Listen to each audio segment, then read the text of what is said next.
Alright, in the last video, alrighty then, or okay so, in the last video I admitted defeat on these fuses blowing. And I said that this thing was not charging its battery. Well, here's the wonderful thing.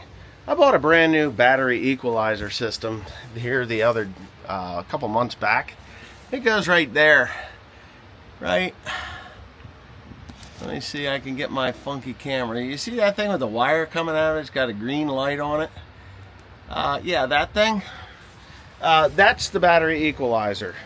So there was no green light on the new one, and that's the old one.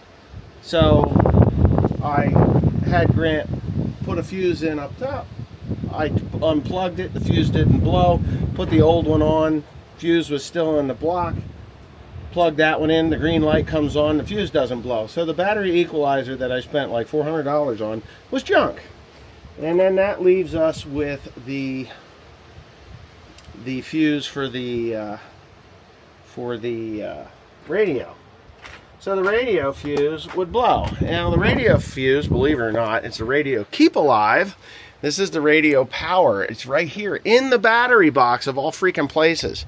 So this one here supplies the power to the fuse block up there that goes to the radio, and no matter what we did, we were blowing fuses in the box, blowing fuses down here.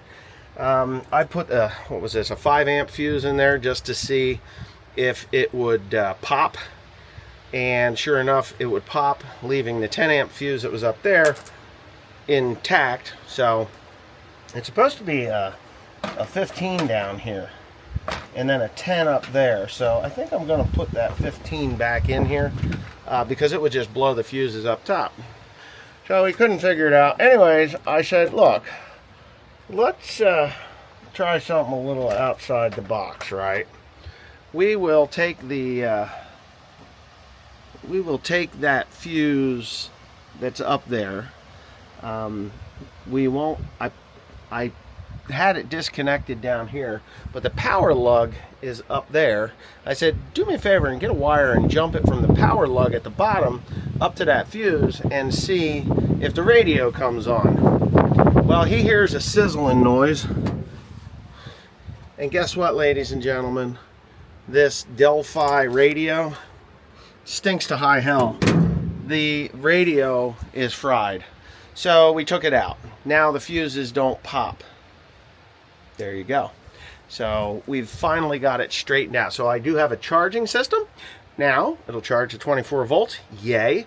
And we will have a radio in just a minute, because he's going to pop the radio out of the case windrower, and we're going to put that up in here and see if the radio and everything works, which it will. I got full confidence in that. And then I will just go ahead and buy a new radio and put in the windrower or whatever. I don't listen to the radio, but I just want everything to be working correctly so there's no fire hazard, right? So if that radio was to catch on fire, it would burn the combine.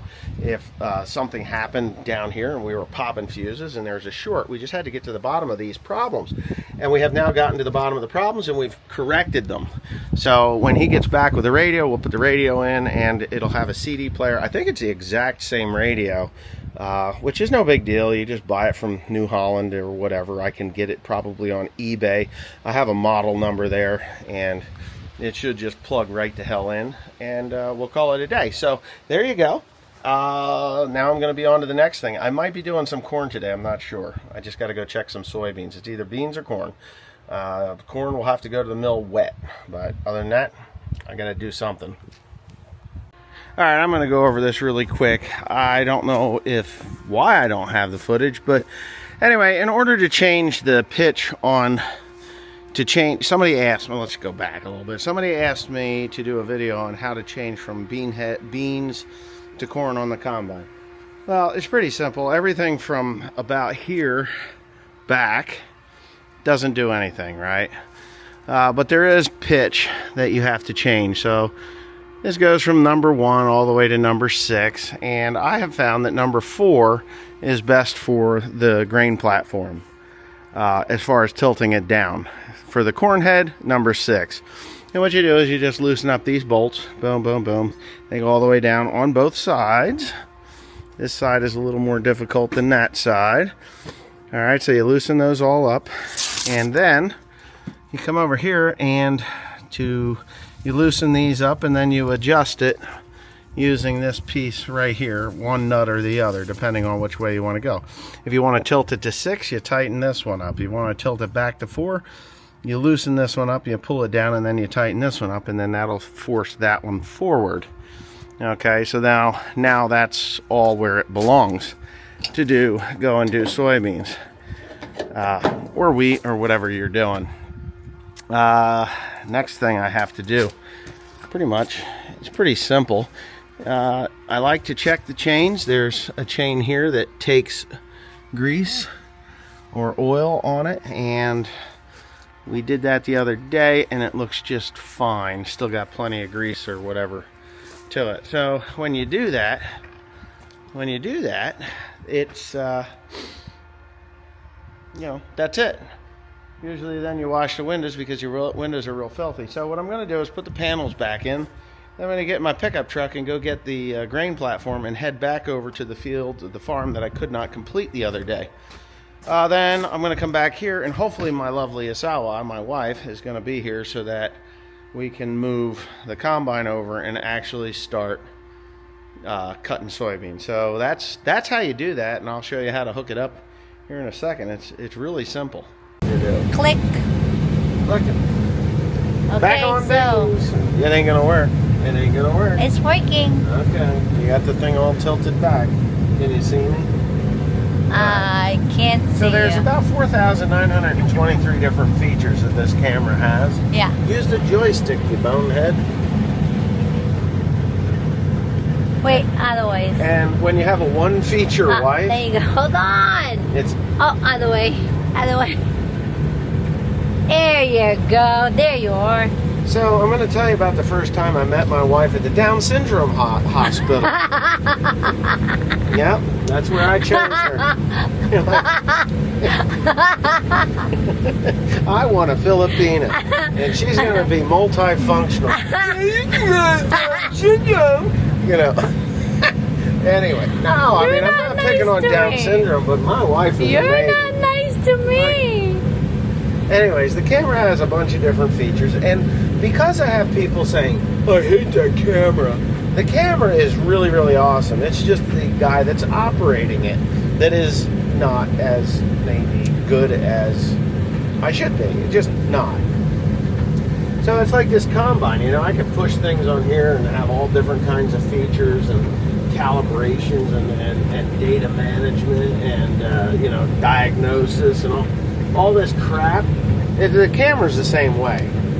So it's not the camera, it's me. But anyway, I have found an adjustment which the thing will follow what I pointed at within reason, unless you're my wife and she's like, doesn't work. You know, like, it's not. You're missing. I'm not missing anything. Well, you couldn't film it if I was, because you're stuck on my face. I'm not. See? Okay. Yeah. Anyway, I'm not stuck on your face. I really like this combine. I really do. This variety of soybeans is actually pretty good. If you didn't know, we went through stupid drought for the 3rd year in a row. 3 years of stupid drought. And yesterday we were in church, and what was the sermon about? Elijah and the 3-year drought. 3.5 years. 3.5 years of drought. Famine and drought. And I'm like, you know what? I'm not Elijah, because even though we have had drought, we have gotten spits and stuff, but we haven't had a drop of rain in October. Not one drop of rain. The last rain we had was in September, when I first started cutting beans. That was it, in September. So anyway, I'm not going to do Bible study or anything, but these beans, believe it or not, with the lack of rain, and I'm going to attribute it to regenerative agriculture. Yes, regen agriculture, because of all the residue that I had on top of the ground. This has worked well. We are I don't know what this is currently doing, but let's do performance. Oop, I don't want to miss anything. We got the summary farm, beans, soybeans. Where's our summary farm? Let's go to here. I got that. Summary field. Right to the driveway. 42 bushels to the acres what this sucker's yielding. Right? Which I'm quite surprised. I didn't think it was going to be this high, especially because we just didn't have rain. Right? Yeah. I mean, pretty much the entire month of July was just like, I was a dog shitting razor blades looking at bankruptcy lawyers. I tell you, I'm not joking. It was that ridiculous that it was that dry. I know that even the corn I'm pretty surprised with, but anyways, the regen ag thing, the first couple of years you're going to be like, oh my God, did I make a mistake Yeah. by doing this? And I have questioned myself on it. But this year, and it's been a solid full summer of very little rain. Like May came and it was wet in the beginning, and then the faucet got turned off, right? Yeah.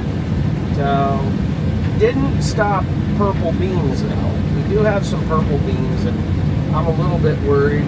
I don't think these beans have much. This particular farm has too many purple beans, but I got to be careful because my buyer doesn't like purple beans. So I kind of got to be careful with that.